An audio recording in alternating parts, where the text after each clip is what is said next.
Project Pre-Certification for the Community Solar Program. Community solar projects must receive 3 levels of approval: Project Manager Registration, Project Pre-Certifications, and Project Certification. Pre-certification is the key point at which program capacity is allocated to a project, and the project manager provides detailed information regarding the project.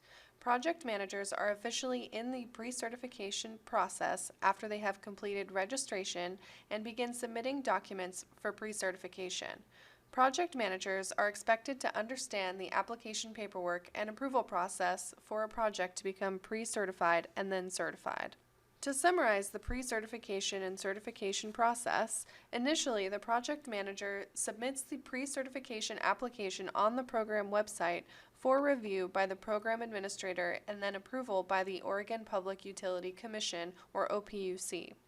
Once the pre-certification application is approved, the project manager can begin development and construction and gather all documentation for jurisdictional and utility inspections, as well as recruit subscribers. Once the project is constructed and the minimum number of subscribers are signed up, the project manager can request certification and the program administrator will review the application a second time. At this point in the process, there must be 5 or more participants, and no single participant may own or lease over 40% of the capacity. No more than 50% of the project's capacity is owned or leased by large commercial, industrial, or irrigation participants, and a minimum of 10% of the capacity must be owned or leased by low-income residential participants.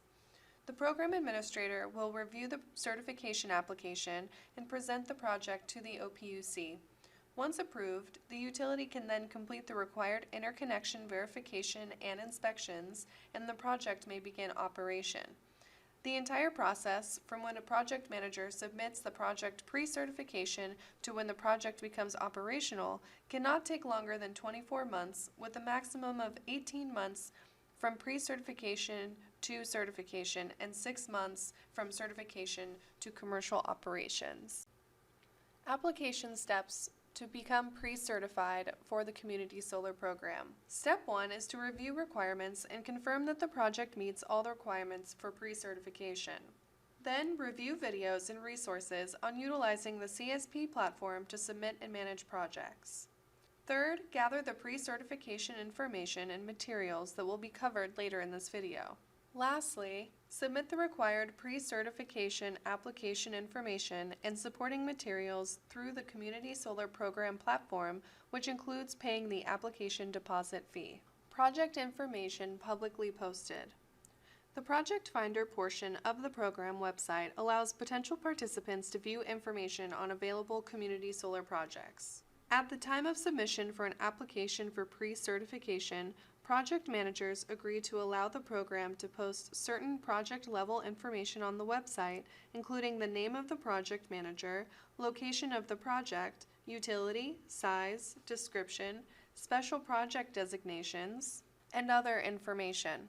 Additionally, project managers must designate at least one residential pricing product to be listed on the Project Finder, which will be displayed in a standardized format across projects. Project managers may choose to list additional pricing products on the website as well. Information and documentation required. Primary project roles and contact information will need to be included for the project manager and project owner if different from the project manager. The basic project and site information, such as total project capacity with DC and AC estimated generation, site locations and utility, installation type, tilt and orientation, shading factor, equipment information, and a draft plan that includes the electrical schematic and physical layout diagram. Subscription information for residential customers that would include the term of the subscription agreement, the amount and conditions of any penalties or fees, the number of payments to be collected on bill, and any off-bill subscription requests. Estimated project cost information must be included and broken out by category. For example, engineering costs, procurement and construction costs, customer acquisition costs, participant management costs, or operation and maintenance. Allocations to different participant types will be required. For example, low income, residential, small commercial, or large commercial. Customer acquisition and marketing plans. The customer acquisition and marketing plans and low income recruitment plan both need to be provided during the pre-certification process. These plans will discuss the outreach methods and partnerships that project managers plan to use to recruit different customer classes. Documentation that all required non-ministerial permits have been secured must be provided as part of the pre-certification process. This includes discretionary approvals such as conditional use permits. Project managers must also indicate the status of all ministerial permits required, though these do not need to be secured at the time of pre-certification application. Projects must have achieved certain interconnection status before applying for pre-certification. The interconnection queue type, status, queue number, and date of estimated or executed interconnection agreement will need to be included within the pre-certification process. For projects that do not qualify for the designated project carve-out, a system impact study must be complete in order to apply for certification. For small projects or projects with a public or nonprofit project manager, the deposit for the study must be paid, but the study does not need to have been completed. Estimated dates for key development milestones must be included within the pre-certification process. A few examples of this include the target date by which 50% of the project's capacity is subscribed, construction-ready plan set complete, ministerial permits secured, community solar power purchase agreement executed with the utility, and the commercial operation date. The estimation of the useful life of the project and systems must be included within the management plan.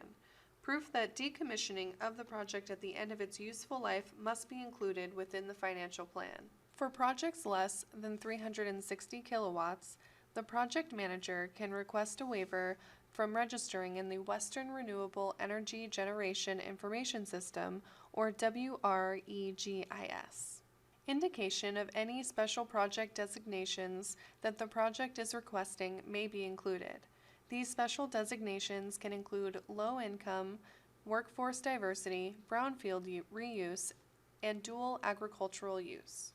Here is a checklist of the required documents for pre-certification. Preliminary screening. The program administrator will first confirm the application deposit has been paid and will screen applications for completeness and duplications. Applications will be accepted and issued a number based on the order in which they were received. If the program experiences an initial rush of applications on opening day, a lottery will take place. The preliminary screening will approximately take 2 business days. Submitting multiple applications for the same project or attempting to disguise a project application to make it appear unique is considered queue tampering. Tampering is strictly prohibited and will be aggressively enforced by the program administrator and the Oregon Public Utility Commission. Each application will be reviewed in collaboration with the low-income facilitator, who will schedule a call with the project manager during the review timeframe to discuss the project manager's low-income recruitment plan. After the review is complete, the program administrator will submit a project summary to the Oregon Public Utility Commission along with a recommendation regarding pre-certification. If the project review does not uncover any deficiencies, the program administrator will recommend to the Commission that the project be pre-certified. At the next available public meeting, the Commission, at its sole discretion, will consider the project for pre-certification. If a project review uncovers any deficiencies, the program administrator will advise the project manager of these deficiencies and provide an opportunity to provide additional information. Following action by the Commission, the project manager will be notified whether its project has been pre-certified. This notice will include confirmation of the AC capacity of the project, the bill credit applicable to participants, any special designation granted to the project, any applicable waivers, the deadline which the project manager must apply for certification, and information about how to update project information and request major revisions during the 18-month certification period. If the program administrator identifies any issues with the information submitted at pre-certification, The project manager will be given 15 business days to address the issue and submit any additional information if necessary. If, after 2 attempts in 3 weeks, this does not occur, the project will be rejected and lose its place in the application queue. The project review will take approximately 10 business days, and the agency review and approval timeframe will take approximately 10 to 20 days. Progress updates. During the 18-month pre-certification period, projects must provide the program with regular updates and may be required to take certain actions. These updates must occur every 6 months following pre-certification until the project manager applies for certification. Key project development milestones must be reported, as well as a narrative progress report describing the status of project development, construction, customer acquisition and enrollment, low-income recruitment, if applicable, delays, changes, and challenges. These progress reports must be uploaded on the Community Solar Program platform. Failure to provide these progress updates will place the project manager on disciplinary probation. Project amendments or revisions. Minor revisions will not trigger an amendment process. The program administrator will review the changes and notify the project manager if a revision is not permissible or requires a correction. These include updates to a project manager's business or contact information, changes to subscription pricing or products, changes to allocations to each participant type that are consistent with the program requirements, a reduction of less than 200 kilowatts in the AC nameplate capacity of the project as measured at output of the inverters. 2 project revisions that are not allowed and won't be considered for an amendment are an increase in the AC nameplate capacity of the project as measured, or a change to the project site except for the removal of a site from an aggregated project. The amendment review process takes approximately 5 business days, while the agency approval timeframe takes 10 to 20 business days. Project cancellation. There are various reasons why a project may be canceled or fail to achieve commercial operation. If a project manager discovers that a project cannot progress further through a development process and won't achieve operation within the time frame of 24 months, the program administrator must be notified within 1 week of becoming aware that a project is or will be canceled. In the case of cancellation, the program administrator will work with the project manager, the Oregon Public Utility Commission, and other parties to process the cancellation of the project and find outcomes that minimize impacts to participants. Thank you, and please don't hesitate to reach out to us at the information provided.